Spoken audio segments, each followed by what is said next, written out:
दोस्ती की डोर जब दुश्मनी की कसौटी पर हो तो हर शब्द, हर मुलाकात और हर मुस्कान का मतलब बदल जाता है। यानी जब दुनिया की नीतियां बदल रही हों, जब व्यापार और कूटनीति का खेल अपनी पराकाष्ठा पर हो, तब एक मुलाकात ही आने वाले कल की तस्वीर बदल सकती है। हाल ही के कुछ दिनों में भारत और अमेरिका के रिश्तों पर तल्खी की परत चढ़ गई थी, लेकिन न्यूयॉर्क के संयुक्त राष्ट्र महासभा के 80वें अधिवेशन की ये तस्वीरें और भारत अमेरिका के बीच हो रही ये बैठकों का दौर भारत की कूटनीतिक डिप्लोमेसी की गवाही दे रहा है।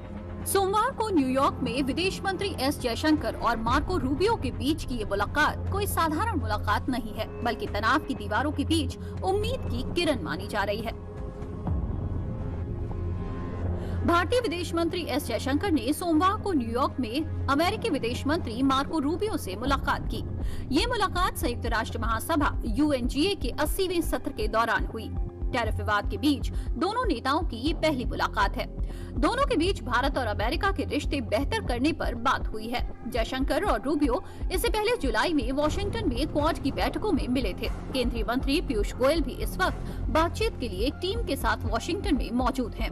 दोस्ती में दरार पड़ जाए तो उसे भरने के लिए कभी कभी मुलाकात बेहद जरूरी होती है, लेकिन अगर दरार गहरी हो तो मुलाकातें भी सिर्फ तस्वीर बनकर रह जाती हैं। ये सवाल इस वक्त भारत और अमेरिका के रिश्तों पर भी उठ रहा है, लेकिन न्यूयॉर्क के मंच से आई ये तस्वीरें कुछ और भी बयां कर रही हैं। संयुक्त राष्ट्र महासभा यूएनजीए के 80वें सत्र के मौके पर विदेश मंत्री डॉक्टर एस जयशंकर ने अमेरिकी विदेश मंत्री मार्को रूबियो से मुलाकात की और ये मुलाकात सिर्फ औपचारिकता ही नहीं बल्कि रणनीतिक रूप से भी बेहद खास मानी जा रही है। ये मुलाकात इसलिए भी खास मानी जा रही है क्योंकि हाल के महीनों में भारत और अमेरिका के रिश्तों में दरार देखने को मिली थी। व्यापारिक मुद्दों, तेल आयात और टैरिफ की प्रेशर पॉलिटिक्स ने दोनों देशों के बीच तनाव पैदा किया था, लेकिन सोमवार को न्यूयॉर्क के इस अंतर्राष्ट्रीय मंच पर भारत की ये मुलाकात आखिर दोनों देशों के रिश्तों के लिए बेहद खास क्यों मानी जा रही है, ये आपको बताएंगे। लेकिन पहले संयुक्त राष्ट्र महासभा के बारे में जान लेते हैं। संयुक्त राष्ट्र महासभा संयुक्त राष्ट्र का एक प्रमुख अंग है जिसमें सभी सदस्य देशों के प्रतिनिधि शामिल होते हैं। इसका वार्षिक सत्र हर साल सितंबर में न्यूयॉर्क शहर में स्थित संयुक्त राष्ट्र मुख्यालय में होता है। संयुक्त राष्ट्र महासभा का 80वां सत्र 9 सितंबर को शुरू हो चुका है।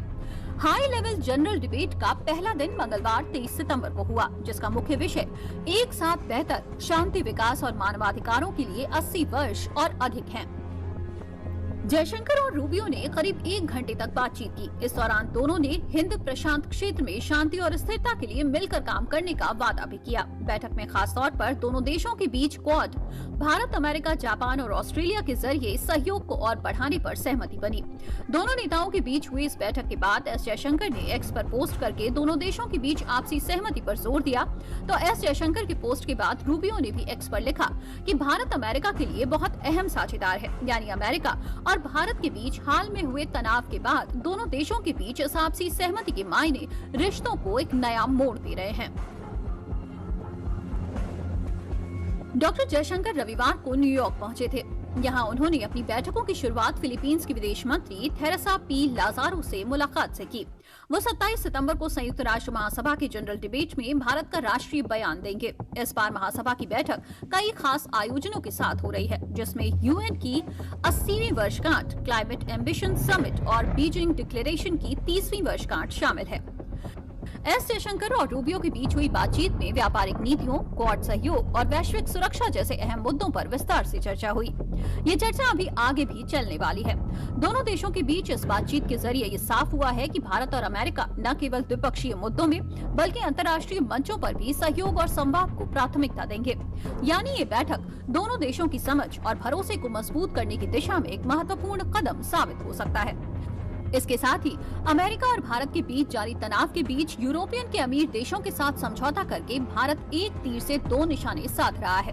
भारत और यूरोपीय संघ के बीच प्रस्तावित मुक्त व्यापार समझौते पर 14वें दौर की बातचीत 6 से 10 अक्टूबर तक ब्रसेल्स में होनी है। उससे पहले ऐसी मुलाकातें भारत और यूरोपियन यूनियन के बीच होने जा रहे समझौते को संतुलित और लाभकारी बनाने के लिए जरूरी मानी जा रही हैं।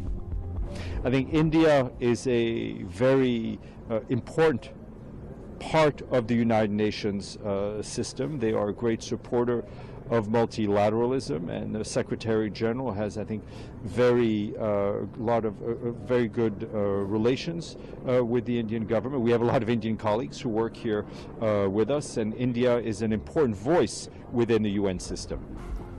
भारत अपने मूल सिद्धांत राष्ट्रीय सर्वोपरि के हिसाब से चलता है और रूस से तेल खरीद पर अमेरिका की आपत्ति को दरकिनार करना इसका जीता जागता उदाहरण भी है।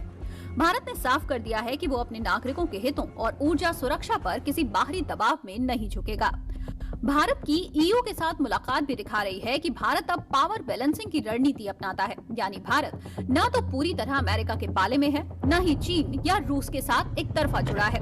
भारत हर मोर्चे पर संतुलित है और आतंकवाद के खिलाफ भारत की आवाज हर मंच पर बुलंद है। Well, the Secretary General has condemned every terrorist attack that has occurred and will continue to do so.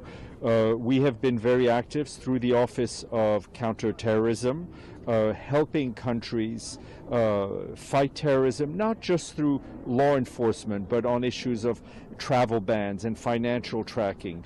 Terrorism is one of these issues that know no borders, that doesn't respect the national borders, and for which there needs to be a multinational and international solution. Bharat और America के रिश्ते इस वक्त कूटनीतिक चौराहे पर खड़े हैं। एस जयशंकर और रूबियो की मुलाकात ने उम्मीद की एक खिड़की जरूर खोली है, लेकिन ट्रंप के फैसले अक्सर उस खिड़की पर परछाई डाल देते हैं। फिलहाल इस बैठक ने दुनिया को ये संदेश दे दिया है कि भारत सिर्फ शक्ति का परिचायक ही नहीं, बल्कि अपनी विदेश नीति में संतुलन, समझ और रणनीति का संगम भी है।